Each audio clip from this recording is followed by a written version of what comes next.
और ये सफल लोग करते हैं, ये सफल लोग करते हैं। और असफल लोग क्या करते हैं? हेलो, क्या करते हैं? लगातार खुद में निरंतरता नहीं रखते, अपडेट नहीं करते, अपग्रेड नहीं करते। जो करने आए हैं वो नहीं करते, अगल बगल में देखते हैं। मैं माई लाइफ में 1 साल से हूँ, 50,000 भी महीना नहीं आता, ये 3 महीना से 1.5 लाख कमा रहा है। अरे तेरे पास 50,000 नहीं आया, लेकिन तुझे कोई आंख दिखाने वाला नहीं है।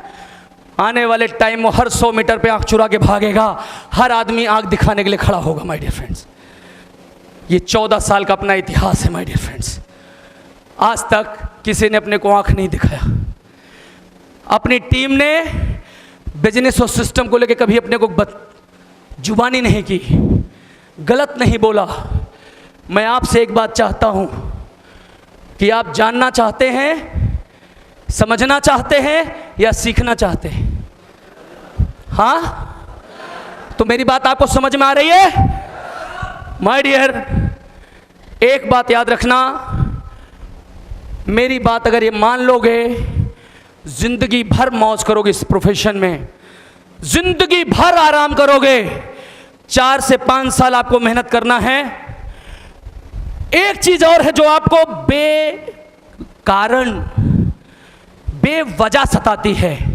वो क्या है? वो क्या है? डर। क्या है? डर। मैं आपसे जानना चाहता हूं, ये सही है या गलत है? सुनाई नहीं दिया हमको यार, सुनाई नहीं दिया। मैं पहले कहा था, रिक्वेस्ट किया थोड़ी लाउडली। भूख लग गई क्या? बोलो ना सर, डर सताता है कि नहीं? कैसा डर सताता है आपको? Please help me. लोग क्या कहें, लोग क्या सोचें, लोग क्या बोलें। कितने लोग सहमत हैं इस बात से? ये डर सताता है।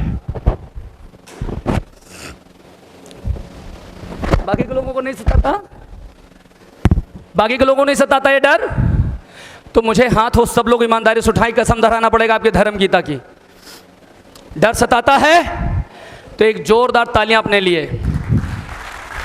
अब इस ज्ञान को बताने के लिए मैं आपसे कुछ सवाल करूंगा, इजाजत है? और विज्ञान कहता है आओ करके देखें, आओ करके सीखें। विनय कहता है आओ करके देखें, आओ करके समझें। विनय कहता है आओ करके देखें, आओ करके। Are you ready? You are ready? तो ईमानदारी से बताइए, आप कल किसके बारे में सोचे थे? आप सब लोग, आप कल यानी बीता हुआ कल किसके बारे में सोचे थे? याद आया?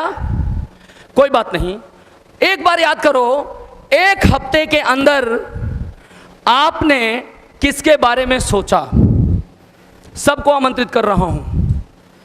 1 हफ्ते के अंदर आपने किसके बारे में सोचा? एक माइक उधर सर, एक माइक उधर। हाँ बोलिए सर, किसके बारे में सोचा? इधर फास्ट। एक माइक और ले लो सर, 2-2 कार्ड ले से दौड़ाओ ना फटाफट, जल्दी, टाइम कम है, काम बहुत है, टाइम कम है। आओ करके देखें, आओ करके समझें। हाँ सर। 1 हफ्ते से सिर्फ और सिर्फ माई लाइफ के बिजनेस के बारे में सोचा। मेरे सवालों को गौर से सुनो फिर बोलो। आपने 1 हफ्ते में किसके बारे में सोचा? जैसे एग्जाम्पल मैंने क्या शुरू किया, लोग क्या कहेंगे। कभी नहीं सोचा, इससे ऊपर उठ चुका हूँ। धन्यवाद। और कोई? अभी 1 हफ्ते सर मैं जिस कॉलेज में पढ़ा रहा हूँ, मैं उसके विषय में सोच रहा था मेरा इससे क्या होगा। मेरी बात आप लोग समझ नहीं पा रहे हैं। चलिए, अच्छा लगा, प्रयास कर रहे हैं। मैं क्या कहना चाहता हूँ, आपको यही डर है, सता रहा है ना, कि मेरे बारे में लोग क्या कहेंगे, लोग मेरे बारे में क्या यही तो डर सता रहा है। Yes, लोग yes. मेरे बारे में क्या बोलेंगे, यस आर नो? यस। तो मेरी बात को फालतू का टाइम किल मत करो। मैं जो बात कर रहा हूं उसको समझो, सुनो नहीं, सीखो नहीं, जानो नहीं, समझो मैं क्या कह रहा हूं। आपको एक ही डर सता रहा है, लोग क्या कहेंगे। इस बिजनेस को शुरू कर दिया तो लोग हम पर हंसेंगे, लोग हमारे बारे में क्या सोचेंगे, लोग मेरे बारे में ना जाने क्या क्या बोलेंगे, यस या नो? अब इस समाज में जो लोग हैं जिनसे आपको डर लगता है, यस आर नो? और उसी समाज में आप भी हैं, यस आर नो? और आपसे भी लोगों को डर लगता है क्योंकि समाज में तो आप भी हो, यस आर नो?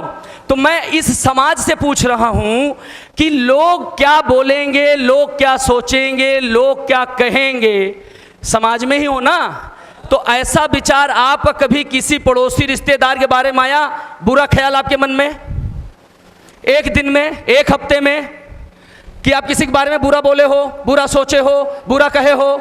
नहीं याद आया, कोई बात नहीं। 3 महीने में याद करो, किया?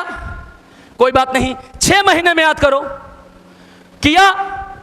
नहीं किया। तो एक बार 1 साल में याद करो, 1 साल में कुछ किया? नहीं किया। मेरी बात आज तक ये समझ में नहीं आती, आपके खोपड़ी में क्यों भूसा भरा है? जब आपके पास वक्त नहीं किसी के बारे में बात करने का, सोचने का, अरे तो दुनिया में किसके पास वक्त है आपके बारे में बात करने का, सोचने का और बोलने का? क्योंकि वही दुनिया, वही समाज आपकी है ना। जब आप किसी के बारे में नहीं सोच रहे, आपको अपने आप से फुर्सत नहीं। किसी ने कहा है, अरे तुम्हें अपनों से कब फुर्सत, अरे तुम्हें अपनों से कब फुर्सत, हम अपने गम से कब खाली, चलो हो चुका मिलना, न तुम खाली न हम खाली।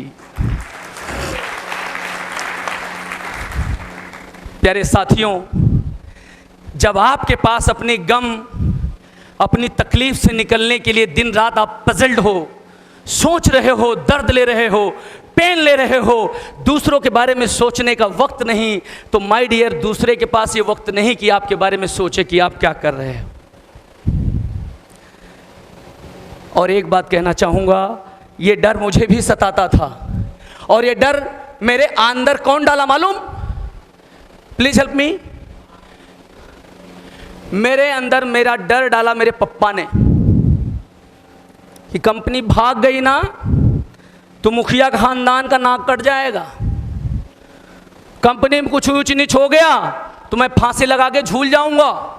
ये डर मेरे पप्पा का बैठ गया मेरे जहन में कि अगर मेरे पिता ने कुछ कर लिया तो मैं समाज में मुंह नहीं दिखाऊंगा, अर्थात मुझे सुसाइड करना पड़ेगा, क्योंकि दुनिया मुझे कलंकित कर देगी कि तेरा बाप तेरी वजह से फांसी लगा के मर गया, और ये बात मैं सुन नहीं पाऊंगा। इससे सुनने पहले मेरे कान पर्दे फट जाएं और मेरी प्राण निकल जाए, मैं ऐसा बर्दाश्त नहीं कर पाऊंगा। ये वो डर बैठ गया मेरे पप्पा के द्वारा, मेरे माँ बाप के द्वारा दिया हुआ विरासत में, मेरे समाज के दिया हुआ विरासत में डर बैठ गया। लेकिन कमाल की बात आज ये है कि आपकी ही तरह एक प्रोग्राम में मैं गया था, और उस प्रोग्राम में जब मुझसे पूछा गया कि डर है, मैंने हाथ उठा के कहा यस, ये डर मुझे सताता है। उन्होंने कहा ये डर क्यों सताता है? किराने के यहाँ से सामान खरीदा कभी डर लगा? हमने कहा नहीं। बोले मेडिकल स्टोर से खरीदा डर लगा? हमने कहा नहीं। बोले एग्रीकल्चर का कोई प्रोडक्ट खरीदा डर लगा? हमने कहा नहीं। बोले माई लाइफ में डर क्यों लग रहा है? अरे एक हाथ पैसा दिया, दूसरे हाथ सामान लिया, काम करोगे तो इनकम आएगी, नहीं काम करोगे इनकम नहीं आएगी। डर किस बात का? किसका हड़प लिया, किसके साथ धोखा कर दिया, किसके साथ दगाबाजी कर दिया आपने? और दूसरी बात उन्होंने कहा कि तुम बिना दिल पे हाथ रख के बताओ, मुझे से कसम धराया उन्होंने, सच सच बताओ कि तुमने एक हफ्ते में किसी के बारे में ऐसा कुछ सोचा जैसा तुम्हें डर लग रहा है? हमने कहा नहीं। बोले 1 महीना? हमने कहा नहीं। बोले 3 महीना? हमने कहा नहीं। बोले 1 साल? हमने कहा नहीं। हमने कहा सर मैं तो अपने ही थप्पड़े में उलझा हुआ हूँ, जितना निकलने की कोशिश करता हूँ उतना उलझता जाता हूँ, तो सर मैं दूसरे के लिए क्या सोचूंगा सर? उन्होंने कहा विनय यही रियलिटी है, यही समझ है, अब तू इस डर को ख़त्म कर दे। उस दिन से लेके आज तक 14 साल में दुनिया मुझे डरा नहीं सकी माय डियर फ्रेंड्स, ये दुनिया मुझे डरा नहीं सकी। 14 साल हो गया और एक पल एक क्षण के लिए मैं रुका नहीं, एक पल एक क्षण के लिए मैं रुका नहीं। और आप सबसे भी मैं अपील करूंगा कि आज से रुकना बंद करो, निखरना शुरू करो, ठहरना बंद करो और निखरना शुरू करो। Are you ready? So my dear friends, एक बात याद रखना, कुछ लोग हैं लैक्स ऑफ लीडरशिप। ये बिजनेस में माला माल बनना तो चाहते हैं, लेकिन लीडर बनने के लिए कीमत अदा नहीं करना चाहते, ये रिस्पॉन्सिबिलिटी नहीं लेते, ये कमिटमेंट नहीं करते। ये लीडरशिप से जो प्रभावित हैं वो लीडरशिप अपने अंदर इंस्टॉल नहीं करना चाहते। ये चाहते हैं कि मुझे कोई सिकंदर बना दे, लेकिन तलवार उठाने को ना कहे। हेलो, क्योंकि ये लीडरशिप से इनको डर लगता है, क्योंकि लीडरशिप करने का मतलब है प्राइस पे करना, लीडरशिप करने का मतलब है कीमत अदा करना, लीडरशिप करने का मतलब है कुर्बानी देना, लीडरशिप करने का मतलब है त्याग करना, लीडरशिप करने का मतलब है दूसरों के लिए सोचना, लीडरशिप करने का मतलब है कि कंफर्ट जोन से बाहर आना, लीडरशिप करने का मतलब है डर को भगा देना, लीडरशिप को करने का मतलब है निरंतरता, लगातार अभ्यस्त रहना, प्रयास करना, अपडेट अपग्रेड के लिए। लीडरशिप का मतलब है समाज, परिवार और राष्ट्र के लिए सोचना। लीडरशिप का मतलब है कि अपने बारे में कम, दूसरों का ज़्यादा ख्याल रखना। बड़े अफसोस के साथ कहना पड़ रहा है, इस प्रोफेशन को मैं 14 साल से पूज रहा हूँ। भगवान ने मुझे इसके काबिल बनाया, इसके लिए मुझे चुना, कई व्यापार किया, असफल हुआ, लेकिन भगवान को साक्षी मानकर एक बात कहता हूँ आपको कि आज तक मैंने इस व्यापार में कभी किसी का अहित नहीं किया अपने हाथों से, कभी किसी का बुरा नहीं चाहा, कभी मेरे मन में, मेरे दिमाग में एक सेकंड के लिए बुरा ख्याल नहीं आया, और दूसरे का ग्रोथ, दूसरों का सक्सेस देखकर कभी मेरे को ईर्ष्या और जलन नहीं हुई। और अगर ये सब हुआ हो तो भगवान आज से 13वें दिन, जो आज का 30 डे आएगा, वो अपने पास बुला ले, मुझे जाने को मैं मंजूर हूँ, क्योंकि आप जैसे नेक इंसान के सामने जो झूठ बोल रहा हूँ, इसकी सज़ा यही मिलनी चाहिए। माय डियर फ्रेंड्स, मैंने पूरी ईमानदारी, पूरी ऑनेस्टी के साथ इस व्यापार को किया है। और एक बात याद रखना कि लीडरशिप में ऑनेस्टी बहुत इंपॉर्टेंट चैप्टर है, ईमानदारी बहुत इंपॉर्टेंट चैप्टर है। आप किसी को जो कमिटमेंट कर दो, मैं ज़्यादातर, आप ध्यान देना, मैं ज़्यादातर जब आप हमको बड़े लीडर से मिलाते हो तो मैं कोशिश करता हूँ कि उन्हें कन्विंस करूँ, लेकिन कमिटमेंट की बारी आती है तो मैं बढ़कर 10 कदम आगे चला जाता हूँ और मैं कमिटमेंट करता हूँ इस बात की बगैर फिक्र किए कि इसकी कीमत मुझे क्या अदा करनी पड़ेगी, क्योंकि अब ये बेटा अपने परिवार का नहीं, अपनी माँ का नहीं, अपने पिता का नहीं, अब ये बेटा इस समाज का हो चुका है। मैं अपनी 100 जिंदगी आप पे कुर्बान करता हूँ माय डियर फ्रेंड्स। मुझे कदापि पैसे से मोह नहीं। और एक बात याद रखना, इस बिजनेस में ज़्यादातर लोग जब स्टार्टअप करते हैं, शुरुआत करते हैं, तो याद रखना कि गिविंग अप बिफोर स्टार्ट। ऐसे बहुत सारे लोग हैं इस बिजनेस की जब शुरुआत करते हैं और शुरुआत करते ही इस बिजनेस को छोड़ देते हैं। क्यों छोड़ दिया? उनके बगल में एक प्रिंसिपल साहब थे इंटर कॉलेज के, उन्होंने कहा, क्यों बेटा, तुम्हारे बाबा ने कोई गलत काम किया था क्या? कुल में दाग लगाने के लिए तुम्हारे पास यही एक धंधा था? अरे तुम अपने पिता माँ बाप का तो ख्याल रखते। इतना बेकार सिस्टम तुमने शुरू कर दिया, अब फंसने फंसाने का ही काम रह गया, यही फ्रॉडगिरी रह गई। और मैंने उस बिजनेस को शुरू करने का इरादा बनाया ही था, 2-4 दिन शुरू ही किया था कि धड़म अब नहीं करना, धड़म अब नहीं करना बिजनेस। और उस दिन से आपने इस बिजनेस के लिए सोचना बंद कर दिया। मुझे बहुत अच्छी तरह याद है इस बिजनेस की जब मैंने शुरुआत की थी आज से कुछ साल पहले, तो यह बिजनेस सबसे पहले हम किसके पास लेके जाते हैं? सुनाई नहीं दिया? मेरा भी एक क्लास फेलो था और वो महिंद्रा एंड महिंद्रा में नौकरी किया करता था, एक बाबू की पोस्ट में नौकरी करता था। मैंने उसे बिजनेस में प्रभावित किया, फार्म भरा, पैसा मांगा तो कहा, दोस्त मेरे पास पैसा नहीं है, मेरे ऊपर यकीन करो, तुम मेरी पेमेंट लगा दो, वेतन आने पे मैं पैसा दे दूंगा। हमने कहा, सॉरी सर, मैं अपनी दोस्ती को इस बिजनेस में इन्वॉल्व करना नहीं चाहता, व्यापार करना चाहता हूँ। अगर पैसा लगा दिया तो मैं तुम्हारे साथ अच्छा व्यवसायी नहीं बन सकता, फिर दोस्त ही बन के रह जाऊँगा, और मैं अपने दोस्त को खोना चाहूँगा, एक अच्छे बिजनेस को खोना नहीं चाहूँगा। इसलिए जब पैसा मिलेगा तभी आईडी लगेगी। उन्होंने कहा, कोई बात नहीं विनय, 31 तारीख को पेमेंट मिलेगा, मैंने कहा कहाँ पे मिलता है? बोले मेरी ही ऑफिस में मिलता है। और उसी के महिंद्रा एंड महिंद्रा के जस्ट ऊपर मेरी LIC ऑफ इंडिया की ऑफिस थी, और उसने ही मुझे एक ट्रैक्टर महिंद्रा का दिलाया भी था, इसलिए मुझे वो स्थान सब जाना पहचाना था। और 31 तारीख को बोला था 5 बजे के बाद हम लोगों को वेतन मिलता है, और मैं अपनी मोटरसाइकिल लगा के और ऐसे टेक लगा के खड़ा हो गया लाइन में। वो मुझे बहुत अच्छी तरह याद है कि पीछे से तीसरा वाला लड़का वही था, और मैं उसके सामने तब तक नहीं गया जब तक वो विंडो पे आके पेमेंट नहीं लिया। जैसे ही उसने वेतन लिया और अपने बटुए में डाला और मुस्कुराया, मैंने मुस्कुरा के जाके कहा, हाय विनोद, हाउ आर यू? वो देखते ही जैसे आप, अरे यार LIC का प्रीमियम जमा करना था, तो मैं उतर रहा था और बाइक पे सेल्फ मारने जा रहा था, देखा तुम सामने खड़े थे, तो मैंने सोचा क्यों नहीं यार मिलते हुए चले। और 31 तारीख याद भी आ गया, और पैसा तुम्हें गिनते देखा तो आंखों में चमक आ गई। बड़ी ऑनेस्टी से बात कही, तो मुस्कुरा के कहा कितना देना है? हमने कहा 10,000। उसने जेब में डाला पैसा और निकाल कर उसने मुझे इमीडिएट 10,000 रुपए दिया। और 10,000 रुपए लेते ही मैं बाइक से उसको बिठाया। हमने कहा चल, उसके भी पास बाइक थी, वो निकल पड़ा और जाके फ्रेंचाइजी पर उसको सामान दिलाया। अब सामान तो उसने ले लिया, और मेरे साथ जय माई लाइफ भी हुआ। जो उसके साथ आगे बढ़ा वो मैं बढ़ गया। और मैं जब गया, कमाल की बात है कि मैं बहुत उत्साहित था, चूंकि नई नई सेल मिली थी, मेरा दोस्त मेरे साथ पार्टनर बन गया था, मुझे बहुत अच्छा लग रहा था। और मन में अनजाने काल्पनिक सपने देखने लगा था कि अरे अब तो ज़िंदगी संवर जाएगी यार, ये बहुत टैलेंटेड है, हमसे ज़्यादा पढ़ा लिखा है, हमसे ज़्यादा एजुकेटेड है, हमसे ज़्यादा स्मार्ट है, मैं गांव का छोकरा, ये शहर का है, इसमें बहुत टैलेंट है। और इस तरह की बातें मैं करने लगा। लेकिन अगली दफ़ा सुबह जब हुई, मैंने फ़ोन लगाया, फ़ोन आया, छम्मा छम्मा बाजे रे तेरी पैजनिया हो छम्मा छम्मा। तो कलर ट्यून मैंने सुन के, हाँ क्या सॉन्ग है, पूरी बेल गई, फ़ोन नहीं उठा। थोड़ी सी बेचैनी हुई, क्या बात हो गई, दोस्त तो एक ही कॉल में उठाता है, कोई बात नहीं, हो सकता कहीं फ्रेश हो रहा हो, 5 मिनट बाद कॉल करता हूँ। फिर मैंने फ़ोन किया, फिर कलर ट्यून बजा, तेरे पास आऊं राजा, छम्मा छम्मा, फिर फ़ोन नहीं उठा।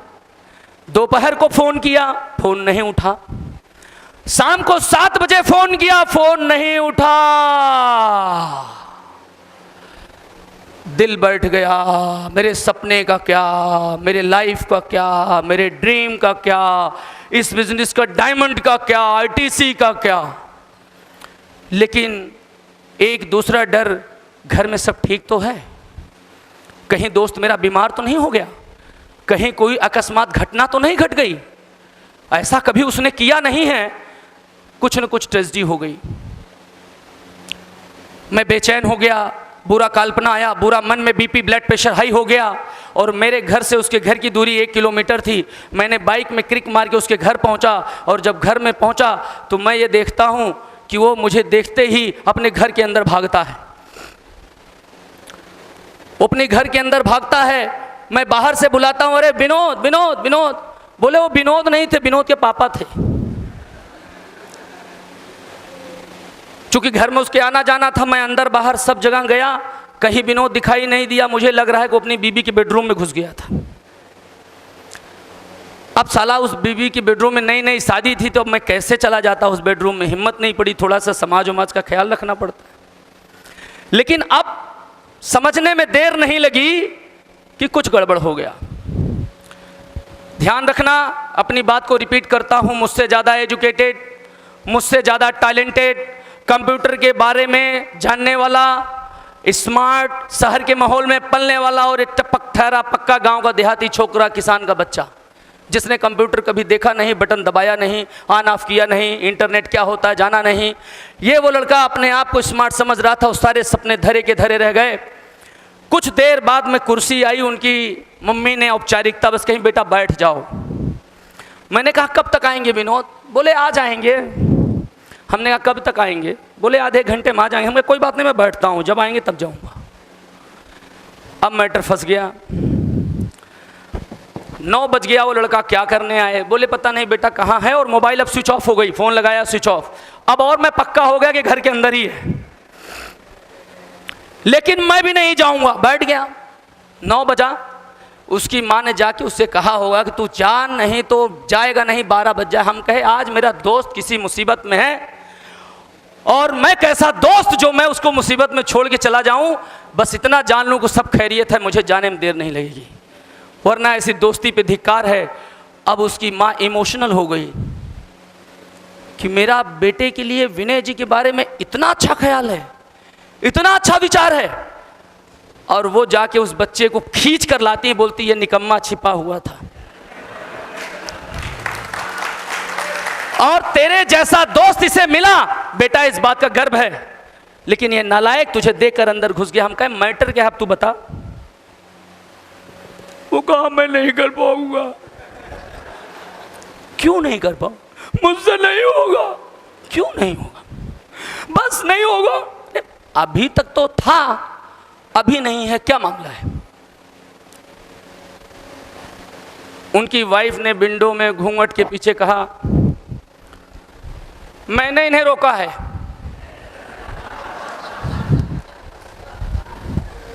घूंघट से बाहर नहीं आई, बोली मैंने इनको रोका है। अगर ये बिजनेस करेंगे या तो ये बिजनेस रहेगा या तो इस घर में मैं रहूंगी,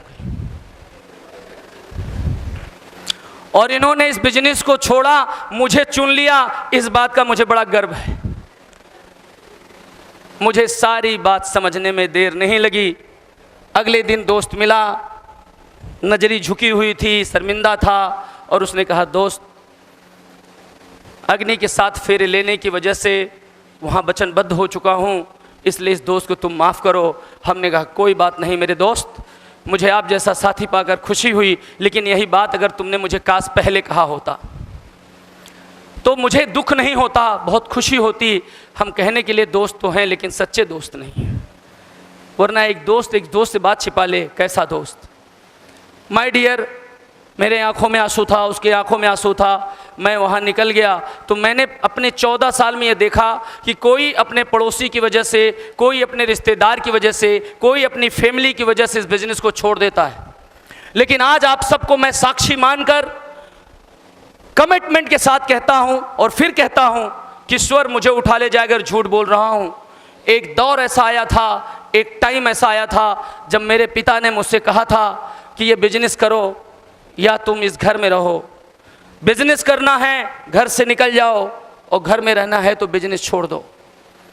ये बात है 2006 के टाइम लास्ट की। माय डियर फ्रेंड्स, मैं आप सबसे कहना चाहता हूँ, मैंने पूरी ज़िंदगी में, अपने पूरी लाइफ में कभी एक ख्वाब नहीं देखा था कि मैं अपनी माँ को छोड़कर घर से बाहर जाऊँगा, अपने पिता, अपनी बीवी, अपनी बहनों को छोड़कर इस घर से मैं बेघर हो जाऊँगा। लेकिन माय डियर फ्रेंड, इस बिजनेस की गहराई को समझने के बाद, देखने के बाद ये एहसास हो गया था कि यही वो रास्ता, यही वो विकल्प है जो मेरा और मेरे परिवार, मेरे माँ बाप की ज़िंदगी बदल सकता है। मेरी बहनों के हाथों में हल्दी लगाकर शहनाई दरवाजे पे बजा सकता है। अब मेरे पास 2 विकल्प है कि बहनों को ऐसे मजाक बन के हिस्सा रहने दूं, या एक अच्छा भाई, अच्छा बेटा बन के खुद को प्रूफ करूं। और माय डियर, मैं घर से निकलने का निर्णय ले लिया। मैं घर से निकलने का निर्णय ले लिया, और 3 महीने सुराही में पानी भरकर Ganga memorial nursery school Rajapur में, उसके ठीक सामने एक सुनील यादव का मकान है, वहां पर एक तख्त के नीचे एक चादर डालकर सुराही का पानी पीकर एजी ऑफिस के सामने बाबा ढाबा पे एक टाइम खाना खाकर जीवन का गुजर बसर करने लगा। और अपनी बीबी, अपने 2 बच्चों को मैंने उन्हें मैके भेज दिया। माय डियर फ्रेंड्स, इस बिजनेस, इस सिस्टम को समझने के बाद मैंने ये जाना, मैंने ये ठाना था कि अगर विनय मिश्रा तू जिंदा है, अगर तेरी लाइफ में जिंदगी है, और अगर दुनिया तेरे को अगर खिलाफत करने को कहती है, तो दुनिया का सबसे बड़ा बागी बनने वाला ये विनय मिश्रा है। इस मैनेजमेंट को छोड़ने वाला नहीं है, इस सिस्टम को छोड़ने वाला नहीं है। माय डियर फ्रेंड, इन 3 महीनों में हमारी पति पत्नी के अनगिनत जन्म हुए हैं।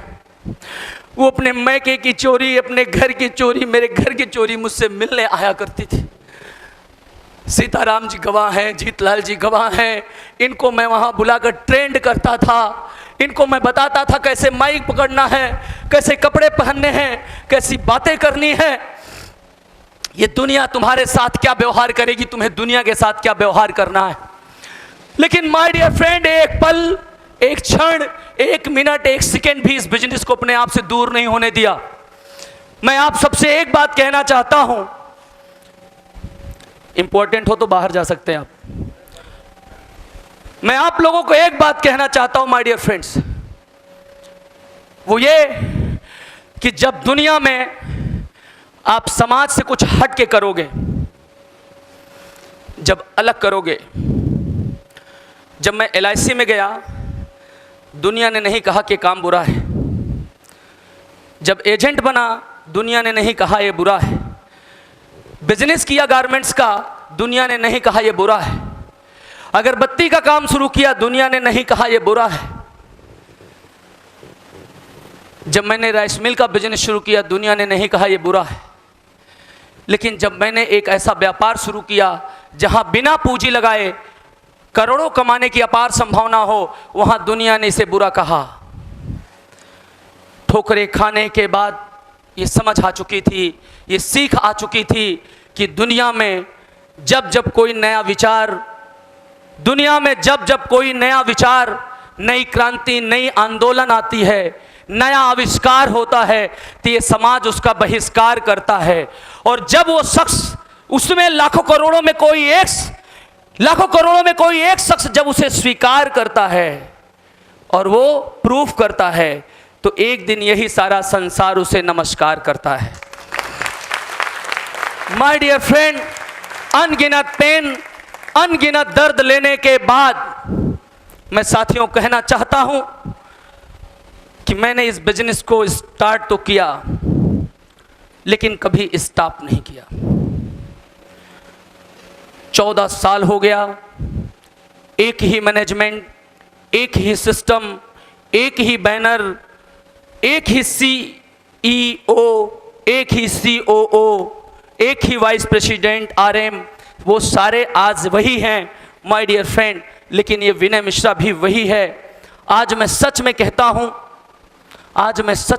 हूं कि लाइफ में अगर कुछ बड़ा करना है, जिंदगी में अगर आपको कुछ बड़ा करना है, इस समाज में एक अलग पहचान बनानी है, तो याद रखना कि हर अच्छा काम जब आप शुरू करोगे तो दुनिया तुम्हारे मुंह पर लात मारेगी।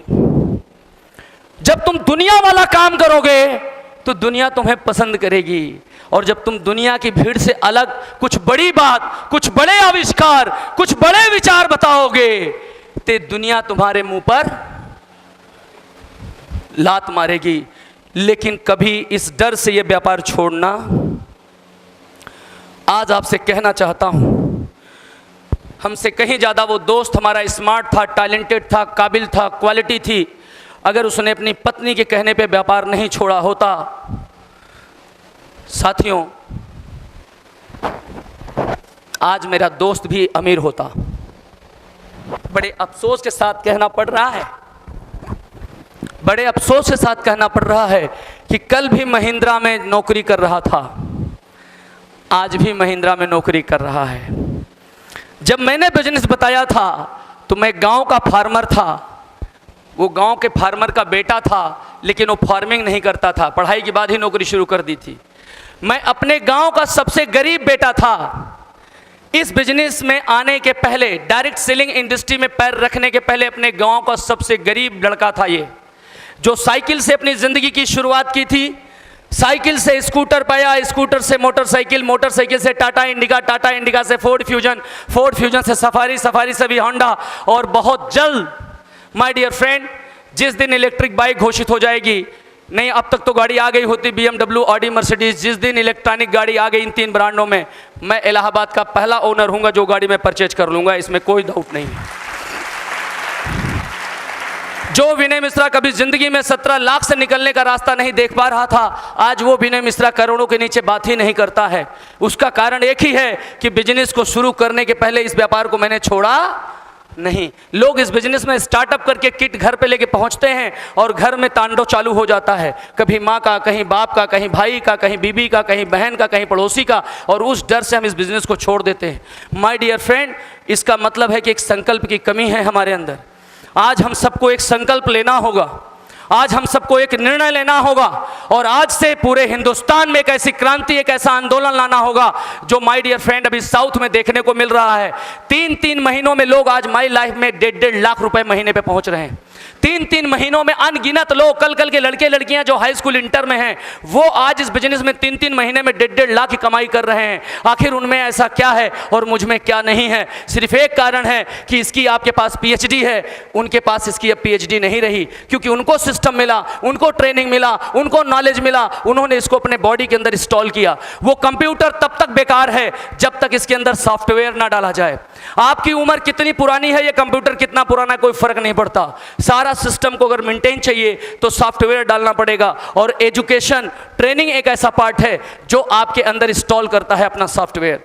माय डियर फ्रेंड, आज से कुछ साल पहले इस बिजनेस की जब मैंने शुरुआत की थी, कोई एक आज तक ट्रेनिंग मैं नहीं जानता हूं साथियों, मैं सच में कहना चाहता हूं, कोई एक ऐसा जीटीएस नहीं जानता हूं, बीओपी नहीं जानता हूं जिसे मैंने अटेंड ना किया हो। मेरे घर में शादी रही हो, मेरी माँ आईसीयू में रही हो, मेरा पिता आईसीयू में रहा हो, मेरा भांजा आईसीयू में रहा हो, मेरा भतीजा आईसीयू में रहा हो, उसके बावजूद ये विनय मिश्रा था। इवन एक दिन ऐसा हुआ था कि जब मुझे लूज मोशन हो रहा था, 104 डिग्री फीवर था, और जैसे आज ट्रेनिंग लगी है ऐसी ही ट्रेनिंग थी, और उस ट्रेनिंग में टोटल 575 लोग आए हुए थे। हिंदी साहित्य सम्मेलन में प्रोग्राम था, रात भर से मुझे लूज मोशन चालू था। My dear friend, fever 104 degree था, और दर्द की दवा खाकर विनय मिश्रा ने 7 घंटे सेशन लिया था। अभी मैं लोनावाला गया था मुंबई में, वहाँ भी मेरे साथ यही हुआ, पूरा सुबह लूज मोशन, पूरी रात लूज मोशन, पूरा दोपहर लूज मोशन। इस बात की उनकी टीम गवाह है। और माय डियर, मुझे एक A2 करके कुछ उन्होंने दवा दी थी, मेरे लैपटॉप में भी वो पड़ा है। वो टेबलेट जैसे मैंने खाया और जाके मैंने लगातार 5 घंटे सेशन लिया। माय डियर फ्रेंड्स, आज तक इस दुनिया में कोई भी आदमी मुझे रोक नहीं सकता जब तक मेरी सांसें जिंदा हैं और मैं जिंदा हूं। 100% इतिहास लिखने के लिए बना हूं और इतिहास लिखूंगा। पढ़ने का सिलसिला खत्म हो चुका है, रचने का सिलसिला शुरू कर चुका हूं। सो माय डियर फ्रेंड, तो मैं आपसे कहूंगा कि don't till the dragon of negative come and catch you. नकारात्मक दोस्त, नकारात्मक लोगों से अपने को अलग करो। मैं आपको वो भी चीज़ें बताऊंगा जब मेरे ऊपर इस बिजनेस की शुरुआत करने के बाद मेरे ऊपर नेगेटिव अटैक आया था। वो खतरनाक ड्रैगन आए थे मेरे इस जिंदगी में, जिनके साथ मैं रोज हंसता खेलता उठता बैठता था। वो सारे दोस्त कहते थे, ये तू नहीं कर सकता, ये तुझसे नहीं होगा, यहाँ लोग सफल नहीं बनते। अनगिनत लोगों को मैं जानता हूँ, और यहाँ तक मेरे माँ बाप भी कहते थे। मेरे पिता तो हर वक्त ये कहते थे, तुम नहीं कर सकते, ये तुझसे नहीं होगा। बहुत नेगेटिव थे मेरे फादर, बहुत नेगेटिव। साथियों, आप सबसे कहना चाहता हूं कि ईश्वर की बड़ी कृपा है कि life is easy if you are consistent in what you do. एक बात याद रखना, दुनिया में एक ही चीज है, नकारात्मक चीजों को अपने से दूर रखना। निरंतरता, लगातार आपको ध्यान रखना है और उनके साथ नहीं बैठना उठना है। मैं आपको बताऊं, जब मैं गारमेंट्स का काम करता था, जब मैं बेरोजगार था और जब मैं कोई काम नहीं करता था, स्टूडेंट था, मेरा ऐसा दोस्त था जिसके पास मैं रात दिन उठता बैठता था। सुबह को ना देखूं तो चैन नहीं, रात को ना देखूं तो चैन नहीं, बगैर मिले चैन नहीं। ऐसी दोस्ती थी अपनी।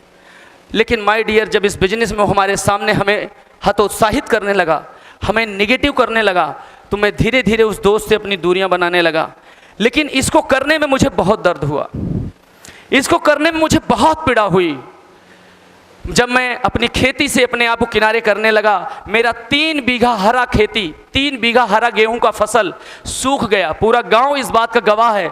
और मैंने संकल्प ले लिया था कि अब मैं इस खेत के डांड पर नहीं आने वाला, इस मेड़ पे खड़ा होने वाला नहीं हूं। और माय डियर फ्रेंड, मेरे माँ बाप ने मुझे बहुत कुछ कहा, मेरे गांव के लोगों ने बहुत कुछ कहा, मैंने इसकी कोई परवाह नहीं की। एक ही निर्णय ले लिया कि अगर छोड़ दिया तो छोड़ दिया, त्याग दिया तो त्याग दिया। बस कंसिस्टेंट, निरंतरता, लगातार अपने आप को इम्प्रूव करना, अपने को ग्रोथ देना, अपडेट करना, अपग्रेड करना, ये मैं 14 सालों से चालू रखा हूं और आज भी मैं रुका नहीं हूं। और किसी को अगर यकीन ना आए, मैं सबको आमंत्रित करता हूं, प्रोग्राम के बाद मेरे बेडरूम में यहाँ से सीधे जाना, मैं घर नहीं पहुँचा रहा हूँ और यहीं पे बात कर रहा हूँ, और जाके देखना कि मेरी लर्निंग कितनी स्ट्रांग है। जाके देखना कि मैं खुद को रात दिन कितना प्रिपेयर्ड करता हूं। अब जाके मेरे बच्चे, मेरी वाइफ से पूछना कि मैं कितनी रातों तक पढ़ता हूं। मैं अपने आप को पूरी रात में तराशता हूं, ढूंढता रहता हूं कि और प्यास को मरने नहीं देता हूं। लेकिन उन सारे नकारात्मक लोगों से मैं दूर रहता हूं। अब मैंने अपने दोस्त को छोड़ दिया, पड़ोस को छोड़ दिया, समाज को छोड़ दिया, लेकिन अपने माँ बाप को कैसे छोड़ूं? जैसे शाम को 11 बजे बाइक खड़ी होती थी, पहला वर्ड माँ का, आ गए लाट साहब। कितना करोड़ कमा के लाए, कितना लाख आया? 300 दिन की साली ड्रामेबाजी थी, 300 दिन पीएचडी थी। स्ट्रगल की बात बता रहा हूं, स्टार्टिंग। और मेरे माँ बाप मुझसे कहते थे कितना लाए कमा के, मैं एक ही बात कहता था कि माँ लाऊंगा। मेरा उत्साह बढ़ जाता था, मेरा जज्बा, मेरा जुनून, मेरा कॉन्फिडेंस 7वें आसमान पे होता था। और मैं उनके आंखों में आंखें डालकर कहता था, इतना बरसेगा पैसा, इतना बरसेगा पैसा, इतना बरसेगा पैसा मम्मी, छर छर छर छर छर छर छर छर गिरेगा और कभी रुकेगा नहीं। तुम खर्च करते करते थक जाओगी और मैं देते देते नहीं थकूंगा। बोली 4 साल तो हो गया है सुनते सुनते, और कितना? मैंने कहा था बस 1 साल और। मम्मी, ये चीन का बांस है, बंबू बांस चीन का, और चीन के बंबू बांस की एक क्वालिटी है, और ये बांस सिर्फ वही फार्मर इस क्वालिटी को जानता है, बाकी तो दुनिया कहती कि मूर्ख है। बोली कौन सा चीन का बांस, जरा तुम इसके बारे में बताओ। हमने कहा माँ, चीन में एक बांस पाया जाता है और उस बांस को लगाने का डिसीजन एक किसान का होता है, और वो किसान उस बांस के बीज को लाता है, जमीन में खुदाई करके, गुड़ाई करके वहां पे एक थाला बनाता है और उसमें वो उस बांस का बीज बो देता है। बोले फिर बेटा? हम कहे वो किसान रोज रोज रोज खाद डालता है, पानी डालता है, उसको फिर से घेर देता है और गुणाई करता है। और दुनिया जब उसे देखती है तो कहती बड़ा नालायक बेटा है ये, बड़ा नालायक किसान है। कैसा किसान है?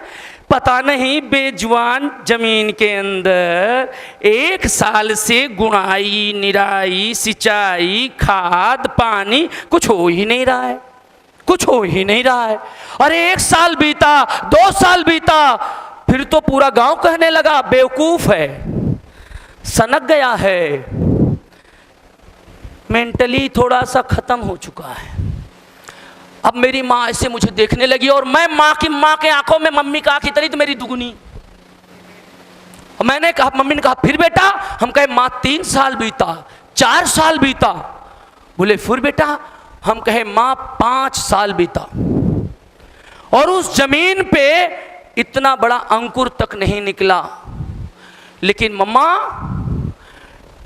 3 माह बाद 90 फीट ऊंचा हो गया उस जगह से वो बांस, वो बंबू, और दुनिया आंखें फाड़ कर देख रही थी।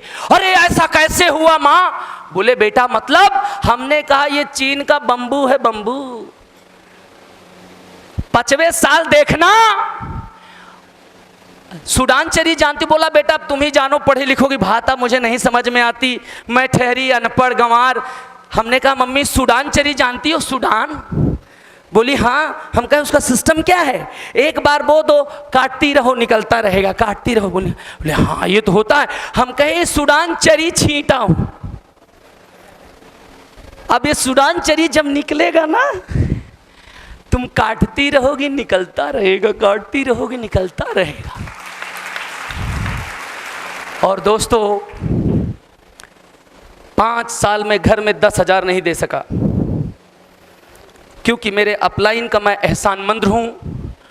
यहाँ से मैं उनका बारंबार आभार प्रकट करता हूँ कि मेरे दिमाग में ऐसा बीज डाल दिया था कि विनय ये एक ऐसा प्रोफेशन है, क्योंकि दुनिया में अगर तुम्हें इंडस्ट्रियलिस्ट बनना है, इंटरप्रेन्योर बनना है और ज़िंदगी भर भटकना नहीं है, अमीरों की तरह ज़िंदगी जीना है, रईसी ज़िंदगी जीना है, तो 5 साल इसमें तू लगाना, 5 साल तू लगाना, 5 साल लगाना।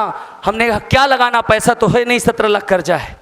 बोला बस knowledge, training, knowledge, training, knowledge, training, knowledge, training, knowledge, training, knowledge, training, knowledge, training, knowledge, training. और 14 ईयर हो गया, आज तक रुका नहीं विनय मिश्रा। मैं इतना क्रोधी लड़का था अपने गांव का, जब मुझे गुस्सा आ जाती थी तो मेरा गांव मुझे मेरा सर्कस देखने आता था। यहाँ से 20 किलोमीटर दूरी पे मेरा गांव है।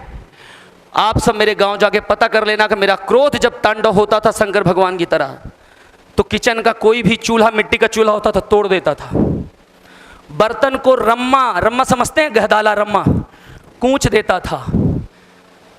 और पप्पा जब आते थे तो दूसरों के यहाँ जिंदगी जीता था,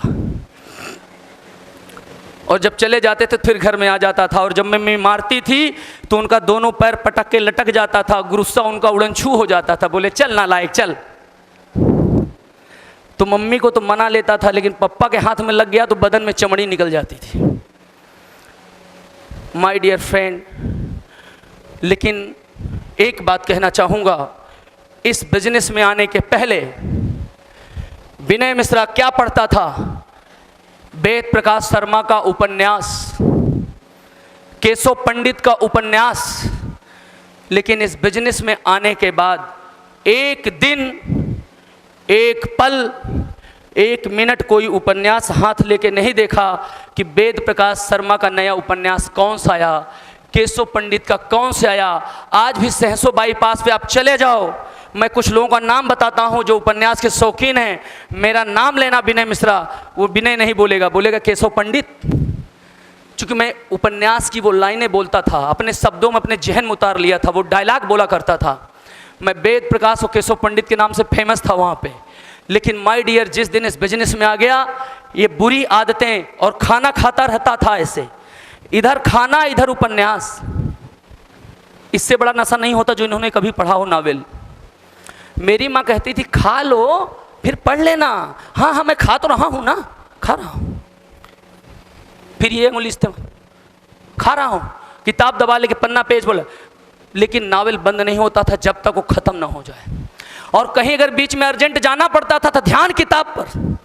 इसके बाद क्या होगा, अल्फांसे गुरु क्या करने वाला है। माय डियर फ्रेंड, ये ज़िंदगी थी इस विनय मिश्रा की। 14 साल हो गए, एक उपन्यास हाथ में नहीं छू सका आज तक। बुराइयां मुझ में भी थी, खामियां मेरे भी अंदर थी। आज अगर उन खामियों को लेके जी रहा होता तो आज ये मंजिलें ना होती, आज ये मंजिल ना होती, और आज ये कारवां ना होते, और ये निगाहें हमको ढूंढती। न जाने हम कहाँ होते, न जाने हम कहाँ होते।